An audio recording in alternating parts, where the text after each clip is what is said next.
Hi friends, तो इस lecture में हम लोग स्टार डेल्टा के ऊपर एक प्रॉब्लम कर रहे होंगे, ठीक है, जो कि रेजिस्टेंस का प्रॉब्लम होगा हमारा।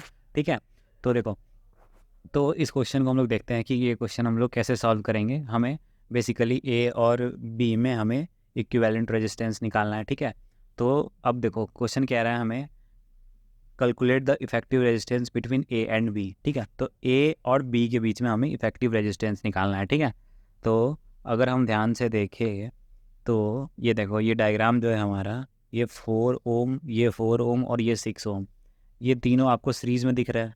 ठीक है, तो ये तीनों क्या हो जाएंगे, ये तीनों हमारा ऐड हो जाएंगे, ये तीनों, क्योंकि ये तीनों सीरीज में है और बाकी कोई दूसरा कनेक्टेड नहीं, एक ही वायर में तीनों कनेक्टेड है, मतलब सीरीज में है।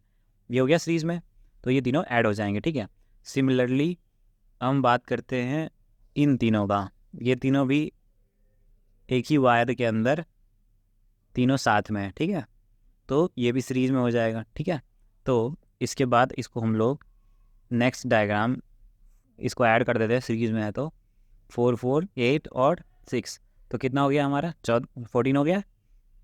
तो अब हम डायग्राम बनाते हैं जिसमें हमारा ये हो गया 14 ओम और बाकी सब सेम रहेंगे।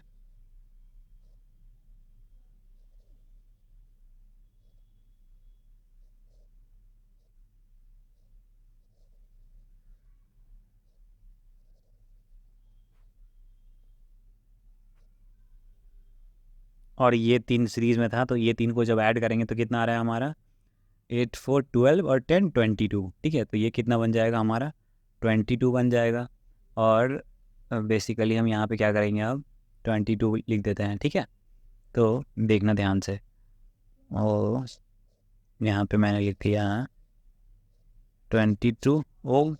ठीक है, और बाकी सब तो सेम ही रहेंगे। तो यहाँ नीचे एक 10 ओम था, तो नीचे एक 10 ओम आ गया और हमारा इस तरह से तीनों ज्वाइन हो गया। ठीक है, तो सीरीज़ वाला ऐड करके हमने फिगर को थोड़ा सा छोटा बना लिया, क्योंकि सीरीज़ वाला हमने कैलकुलेशन कर लिया। ठीक है, अब फर्दर कैलकुलेशन के लिए यहाँ पे मुझे एक डेल्टा शेप दिख रहा है, अगर ध्यान से देखो। ठीक है, ध्यान से देखो तो ये एक डेल्टा शेप दिख रहा है हमें, मतलब ये डेल्टा है, इसको हम लोग स्टार में कन्वर्ट कर सकते हैं। ठीक है, ये हमें क्वेश्चन में 6 ओम 6 ओम और 6 ओम दे रखा है, और ये हमारा क्या है, ये साइड में हमारा 4 ओम है।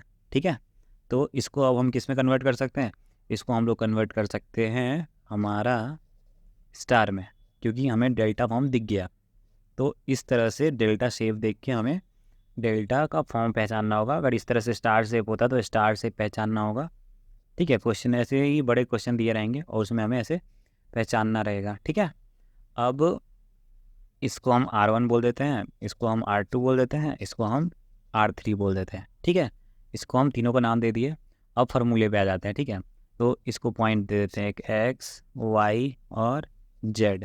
ठीक है, अब R1 फाइंड आउट करना है। ठीक है, तो मैंने फार्मूला क्या बताया था लास्ट लेक्चर में, R1 इक्वल टू, अब R1 के सामने सामने जो दो होते हैं उनको मल्टीप्लाई करो ऊपर में। ठीक है, तो R1 के इस तरफ क्या है 6 ओम, इस तरफ क्या है 6 ओम, एडजेसेंट में तो 6 ओम 6 ओम है, तो जो ऊपर में होता है दोनों मल्टीप्लाई हो जाता है ऐसे साथ वाले। और फिर नीचे में क्या होता है, तीन रेजिस्टेंस का सम होता है, जो डेल्टा होता है उसमें 3 रेजिस्टेंस होता है, तो तीनों का सम 6 + 6 + 6, तो कितना आ गया ये हमारा आ गया R1 इक्वल टू 36/18। तो 18 2 जा, तो ये क्या आ गया 2 ओम। तो R1 का वैल्यू क्या आ गया 2 ओम। और सिमिलरली जब R2 निकालेंगे तो इसके एडजेसेंट में 6 ओम 6 ओम है, और टोटल डिवाइडेड बाय 6 + 6 + 6, तो इसमें भी क्या आ जाएगा 2 ओम आ जाएगा, क्योंकि यही सिमिलर फार्मूला बन रहा है R2 के लिए भी, और R3 के लिए भी सेम बनेगा, क्योंकि 6 ओम 6 ओम तीनों में सेम सेम है। ठीक है, तो R1 equal to R2 equal to R3 equal to ये हो गया हमारा 2 ओम। ठीक है, ये समझ गए। तो अब क्या करते हैं, इस डायग्राम में डेल्टा वाले पार्ट को हटाते हैं और स्टार में जो कन्वर्ट किए हैं सिर्फ स्टार को रखते हैं। ठीक है, तो ये जो डायग्राम मैं बनाऊंगा, जैसे ये डायग्राम हो गया हमारा, जिसमें ये 4 ओम है।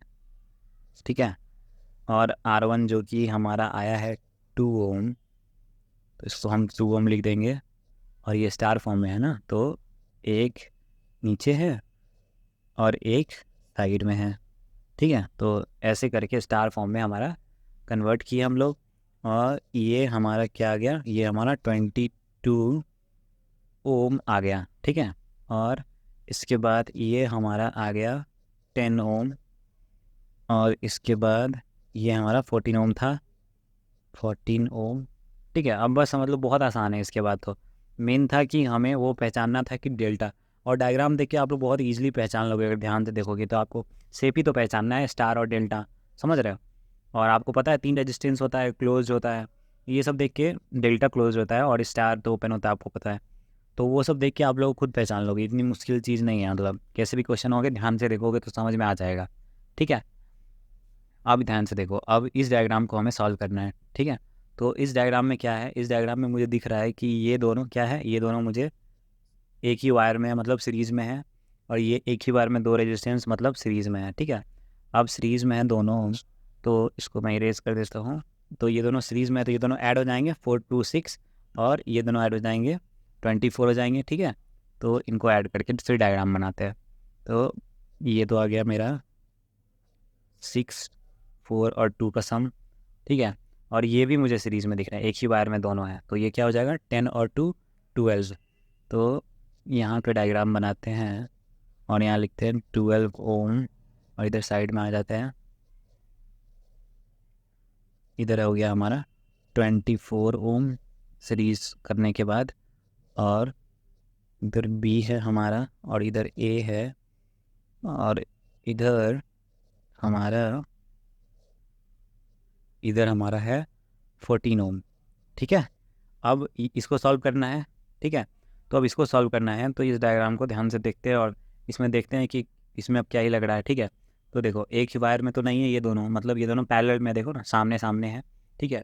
और ये पैरेलल दिख रहा है दूर से ही साफ साफ, ठीक है। तो ये पैरेलल में है, तो इसको सॉल्व करेंगे तो क्या आ जाएगा 12 into 24 R1 into R2 upon R1 plus R2, तो 24 प्लस 12, ये पैरेलल का फार्मूला है, ठीक है, जो कि आप लोगों को सबको पता है सीरीज़ और पैरेलल का, ठीक है। सीरीज़ में सम करते हैं और पैरेलल में इस तरह से कैलकुलेट करते हैं। तो ये हमारा कैलकुलेट करने के बाद 8 ओम आ जाएगा, इन दोनों पैरेलल का इक्विवेलेंट, ठीक है। तो 8 ओम लिख देते हैं हम लोग।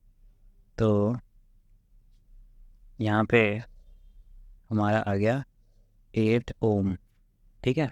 और 8 ओम आ गया, तो यहाँ क्या बचा 6 ओम बचा, और इधर 14 ओम बचा। तो यहाँ मैं लिख देता हूँ 6 ओम, और यहाँ मैं लिख देता हूँ 14 ओम, और ये बी, और यहाँ पे ए, ठीक है। अब ये बताओ मुझे, अब ये दोनों आपको एक ही वायर में दिख रहे हैं, इधर कोई दूसरा वायर जॉइंट नहीं है, एक ही वायर में है, तो ये दोनों अब क्या हो गए, अब ये दोनों हो गए आपको, ये दोनों हो गए आपको सीरीज में। तो कितना हो गया 8 और 6 हो गया आपको 14, तो 14 ये यहाँ पे हमारा पहले से था, और अब इधर भी हमारा क्या आ गया 14। तो अब तो बहुत आसान हो गया, अब तो आ गया आंसर हमारे पास।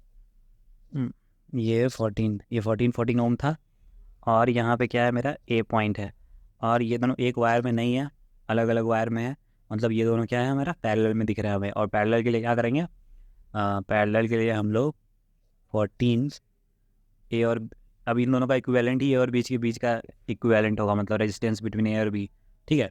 तो 14 इंटू 14 अपॉन क्या हो गया हमारा 14 प्लस 14, ठीक है। तो ये आएगा हमारा वैल्यू 7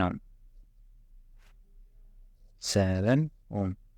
तो हम बोल सकते हैं resistance between A and B, हमारा फाइनल आंसर हो गया 7 ओम, ठीक है। तो ऐसे बड़े क्वेश्चन में हमने स्टार डेल्टा का कॉन्सेप्ट लगा के उसको आसान बना के सॉल्व कर लिया। अगर स्टार डेल्टा का कॉन्सेप्ट नहीं बनाते तो इसका इक्विवेलेंट रेजिस्टेंस निकालना बहुत मुश्किल हो जाता।